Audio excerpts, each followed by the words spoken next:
Welcome to Empowering Women Everywhere. I am your host, Nan Gill, and today our guest is Ingrid Lucas. She is a speech pathologist. She received her Master of Science degree at Columbia University, and she maintains certification in speech-language pathology from the American Speech-Language Hearing Association and is licensed in the states of New York and New Jersey. Wonderful to have you here. Thank you. Thank you for having me. So, tell us a little bit about what a speech pathologist does and what your passion is in the field. That's a great question because I think a lot of people don't realize the scope of practice that a speech therapist or pathologist could do. A lot of people have a little bit of a tunnel vision thinking speech therapist, speech teacher just works in schools, which we do. I myself have a very medical background, so we do the whole gamut from helping people in nursing homes, in schools, private practice, which I've done all of the above, and children through geriatrics, the elderly, the whole gamut with the age range as well. Some disorders, diagnoses that family members might experience needing a speech therapist for would be children on the autism spectrum, Okay. Children with any kind of developmental delay, or a loved one, adult with Parkinson's, MS, any neurological issues going on. And then there's just a handful of people have unknown reasons why they are having any speech, feeding, swallowing, or memory problems. Yeah. Okay. So what does, like for children, okay, you said something about picky eaters or?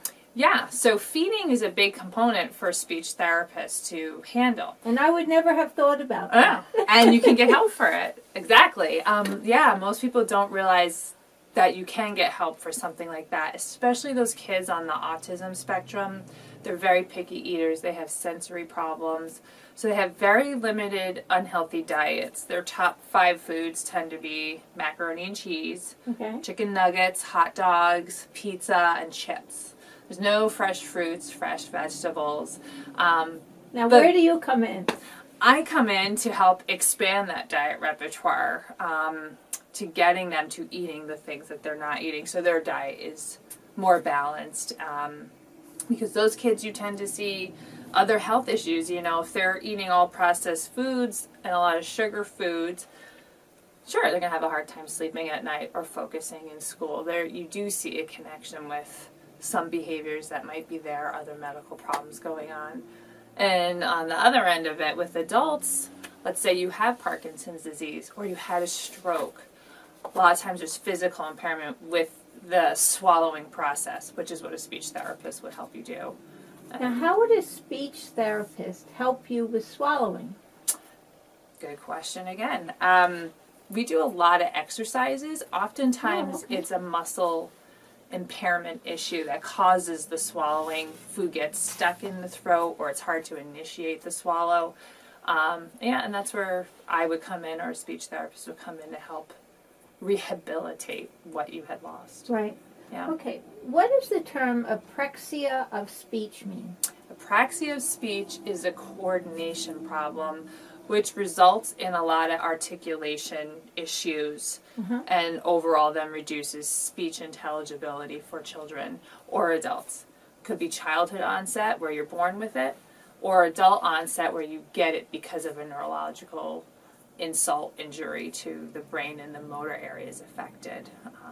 So you work on a lot of motor planning therapies with those children or adults. Okay. Yeah. And what kind of work do you do with autistic people? We see lots of children with autism, whether on the spectrum they're mild in their diagnosis to severe. Sometimes it's as simple as working on attention span. Some of these kids have very fleeting attention span, eye contact, some of those social skills. Other times it has to do with communication, imitation, getting them to say more words, communicating their basic needs, their thoughts, their feelings. you tend to rework those goals a lot with kids on the autism spectrum, because as they change, they're still needing goals to be addressed, but they change as well. A lot of social skills for sure. Okay. Yeah. And I understand that you also are doing work with patients that have multiple sclerosis. We try. We're trying to do more help with adults. Individuals with multiple sclerosis tend to see changes with their voice and or swallowing. Right. And same with Parkinson's and neurological issues. You'll have voice issues, so it's hard for them to speak at times or generate their voice.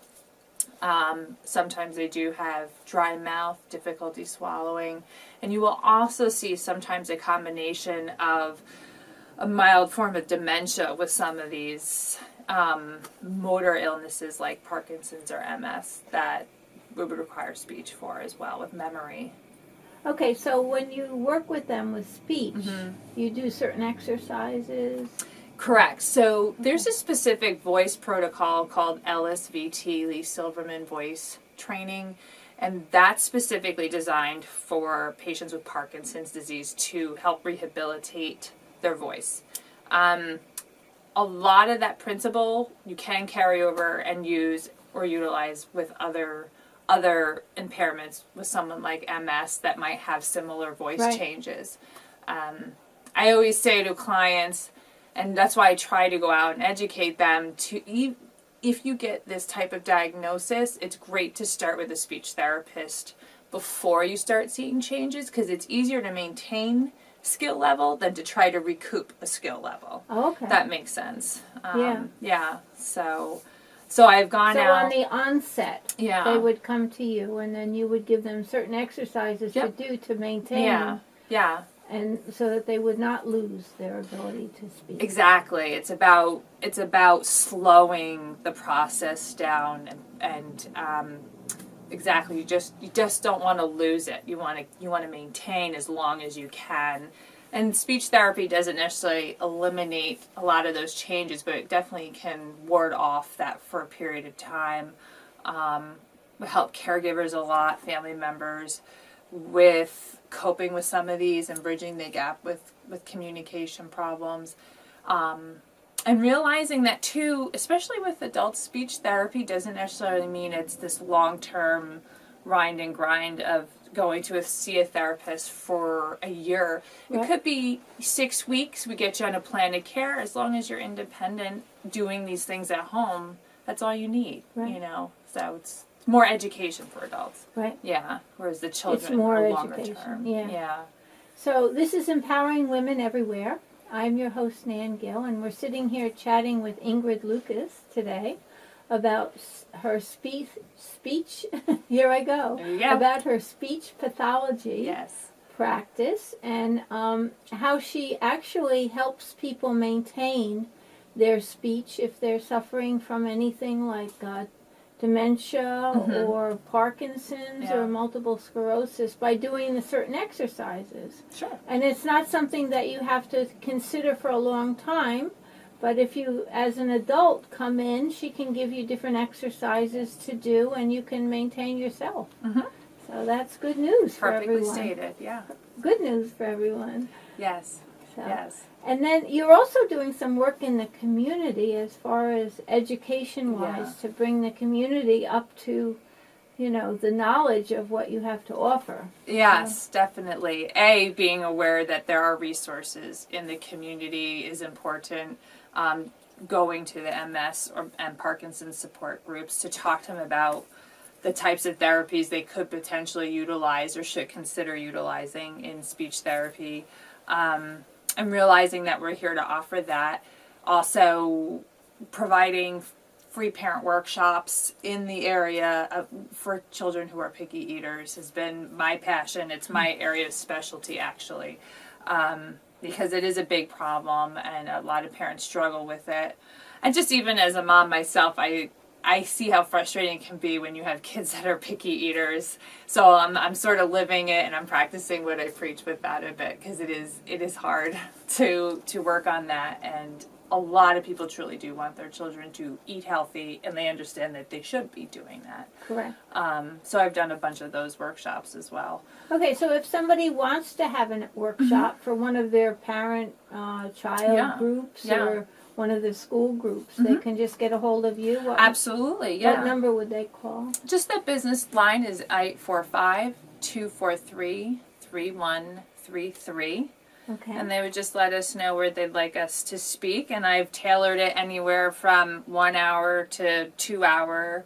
And it's really great. It's really well received. We've had some of our venues were at the Warwick Library, the Albert Wisner Library. Okay. Did it for the PTA at Park Avenue School.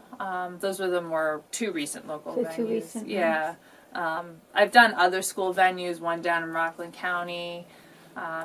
Just really all over the place, quite honestly. So give Ingrid a call if you want to set something up. It's Definitely. her passion. Yeah. She wants to get the word out and it is. educate the community on what's available and what can be done. Yes. And that there are tools out there that can help you. Absolutely. And what is your website?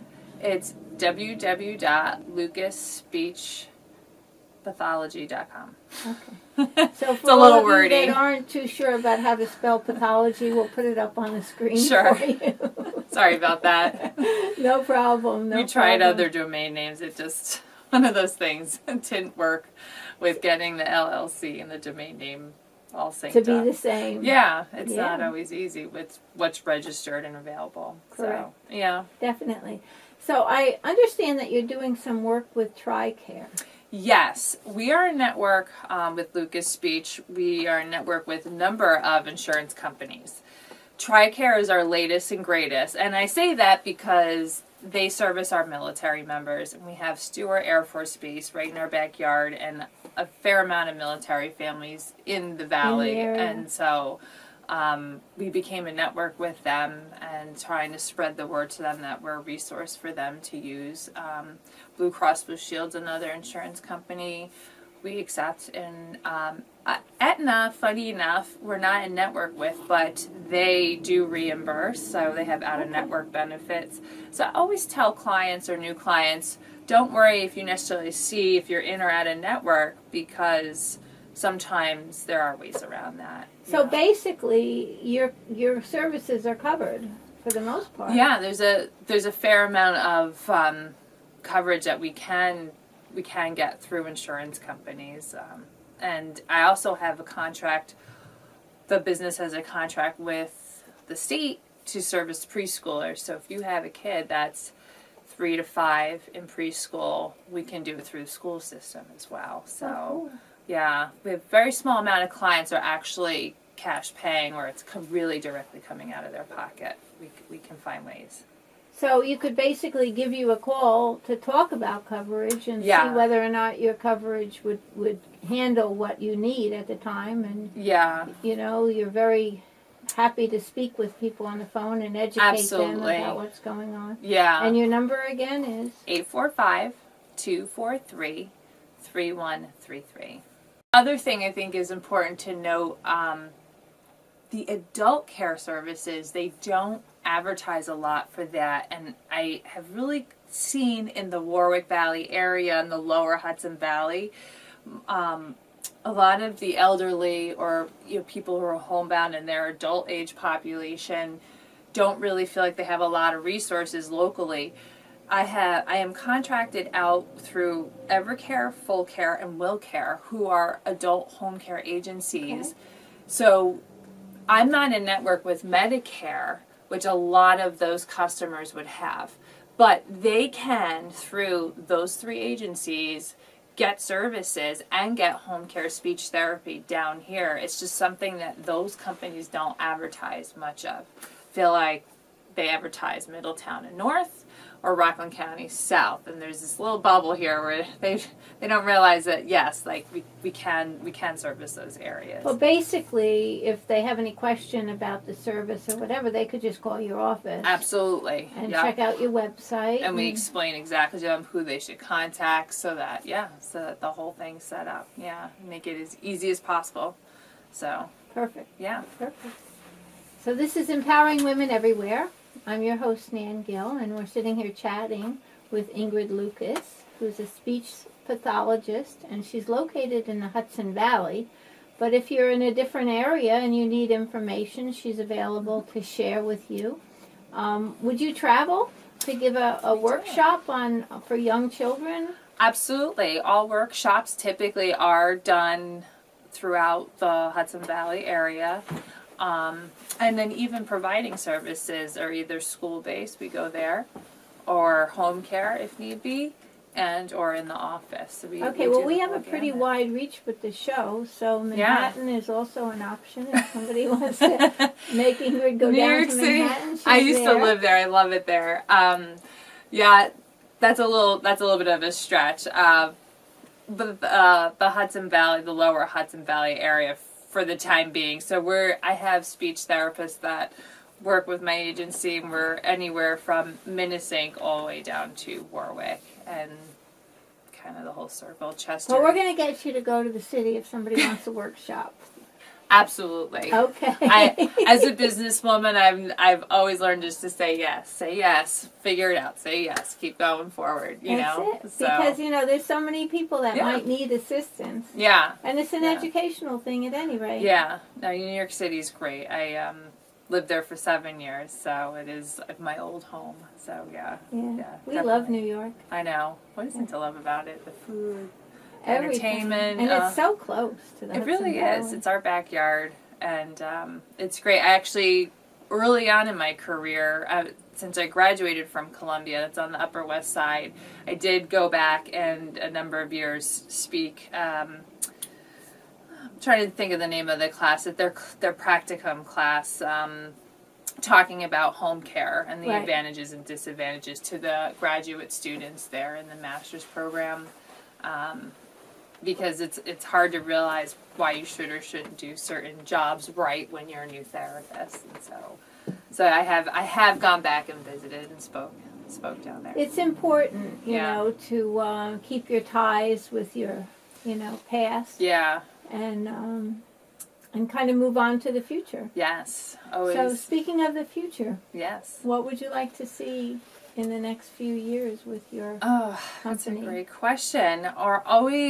We're always growing, which has been great. I opened in 2011 and in Warwick, and ever since then it's been baby steps in the beginning, and now I feel giant steps happening, and we have now 4 full-time speech therapists working, and we are trying to have more of a balance for our business.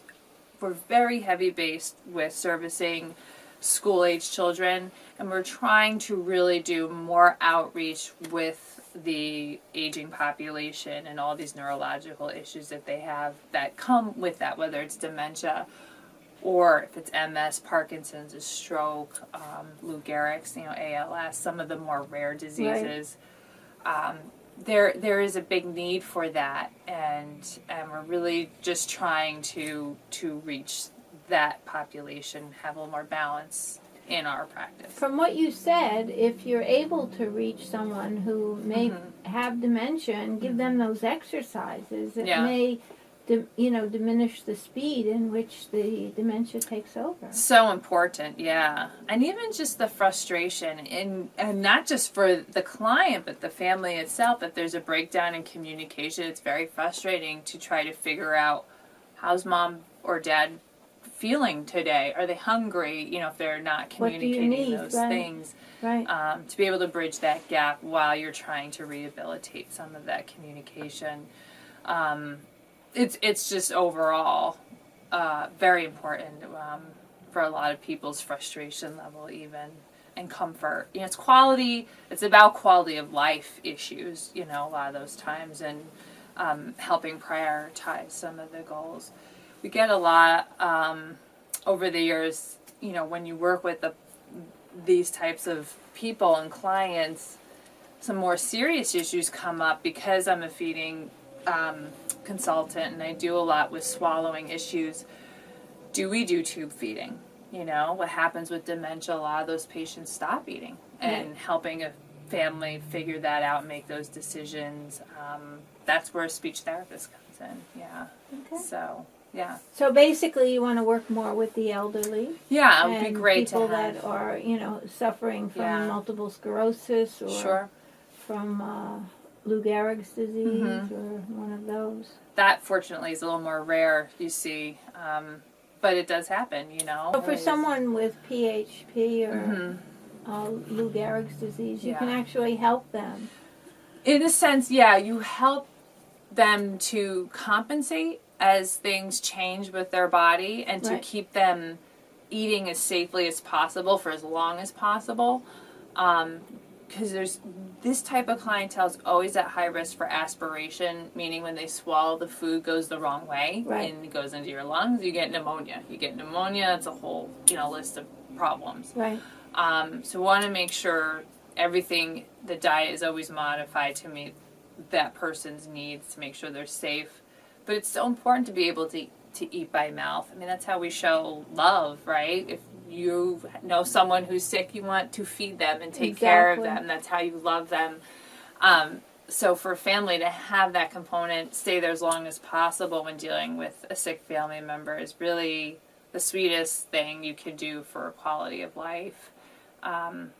And I know all these people are here needing services, and there are other services available locally, but to get someone very experienced and do home care is a little hard to find up in our neck of the woods. Right. So we are And here. I would never think, when I thought of a speech pathologist before I met you, I know. I just thought of someone that helps a child when they're learning how to speak. Mm-hmm. Perhaps they, Sure. they may have a hearing problem and they're not able to enunciate certain words or whatever. Yeah. But what can cause that with a child other than hearing? What are some of the other... With the language delay or articulation, Right. That's a great question, because that's usually one of the top questions of one of a few questions a parent will ask me is like, why is my kid not speaking? Right. Or why are they changing these sounds? Sometimes, if it's an articulation-based issue, it could be caused by an anatomical issue happening with the tongue and the palate and the mouth, the arch. Right. If tonsils or adenoids in the back of the throat are swollen and there's something happening with that. Most of the time that's not usually the case, and they just don't know why little Johnny is messing up his S sound, let's say, Right. and lisping that. And interestingly, too, what we're seeing more and more of from dentists are referrals for clients that they want to put braces on, but they have an overbite or their teeth are shifting because they have a tongue thrust when they swallow. It's called a reverse swallow pattern. Uh-huh. A speech pathologist treats that as well. We have a swallow right program which we follow, and we correct that problem, because what will happen is if you get braces, you fix the problem, but not the tongue pattern, the teeth are going to shift right back. Oh, okay. And so Things I would have never thought of. Yep. So we're starting to see more of those clients as well, actually, to work on that so they can get the braces and that their teeth will stay nice and not shift again. Right. So it's interesting that happens. But yeah, language delay again too. If a kid is just for some reason just slower learning for whatever the cause is, there's usually a big question mark with little kids unless there's a set medical diagnosis. And sometimes you see that. You also tend to see it too in children who are premature, I will say. They just tend to lag the first 3 years. Right. And first 3 to 4 years. They're just playing catch up. And that's okay. And I tell the parents they're doing what they need to be doing. It's just taking them a little longer. Right, because the exercises that you give them will help them catch up. Exactly. And really the goal for school districts, I find, is getting them to where they need to be by the time they start kindergarten, as best as we can for their articulation, their language, memory, attention span, all of that. They just want all these skills as close to where they need to be so they could thrive in kindergarten, and that's always the big push with little ones. It's amazing, because you always think of kindergarten as just a place where you go to play. Oh, but it's very not that anymore. No, it's become so academic, and yeah. Kindergarten. I know. Sometimes. Are you ready for kindergarten? I know. It's true, though. It's true. You have to think about those things, and parents really do. And the standards have changed so much over the years. Right. So kindergarten from when I went is not kindergarten from now when my daughter starts next year. Yeah. So. Yeah, well, they're teaching them how to read. And Mm-hmm. so, so that basically, Yeah. it's not a bad idea to Right. have your child evaluated Right. to see if there's anything that they need to do. Yeah. Or do any of the exercises that you have available Absolutely. to give them a head start when they go into school. Yeah, and I actually offer all parents a free 15-minute consultation over the phone, and we can discuss in detail what's exactly going on with your child, because sometimes you don't necessarily need to start right away, and it's okay to do a wait-and-see approach, and I really sort of hash that out a little bit with parents up front. And there have definitely been plenty of families, I said, it sounds like everything will be okay. Just sit tight, you know. And your number to call? 845-243-3133. I say that very clear because people think there's a 2 in there, not a 3. So 3133. Yeah. Very good. So tell me, how did you get involved in speech pathology? Let's think here. Digging deep. I remember growing up in church, one of the parishioners there became a speech therapist. Her daughter had cerebral palsy and became a speech pathologist in order to help her daughter. Right. And it kind of opened me to what that was and all the things you could do, the scope of practice with speech pathology. Fast forward, I'm in high school, and I am thinking, okay, I got to go to college, and what do I want to major in? And really thinking about my life, I knew I wanted to do something in healthcare. So I was thinking about nutritionist, physical therapist, speech pathologist, and when I really just looked into the scope of practice and the variety of things you could do with speech therapy, all the places you could work, the different age ranges and disorders that you can deal with, it seemed that I could always keep things different and exciting, and it wasn't going to be the same old all the time. So I just thought in those terms, is really kind of got me into it and wanting to just be in healthcare and help people. It's amazing the range of people you can help with speech pathology. Yeah, absolutely. And like I said, I have experienced everything from doing home care with visiting nurse services, working in nursing homes. I have a lot of medical experience with working at Valley Hospital for their pediatric outpatient center, at Jersey City Medical Center, doing an internship at Columbia University, at Columbia Presbyterian Hospital there. So I've seen the most rarest of disorders like Guillain-Barré syndrome to the most common of problems with both children, babies, adults, geriatric, the whole range. So I just really, the more I learned about it, I just thought, there's so much I can do with it. I'll never get bored. Well, it's really been a pleasure having you on the show. Thank you. And we've learned so much about speech pathology. Yes. I'm going to have to take one of your classes. I'll let you know when the next workshop is. No problem. Okay, definitely. Absolutely. And thank you so much for coming. Thank you. This is great. Thank you.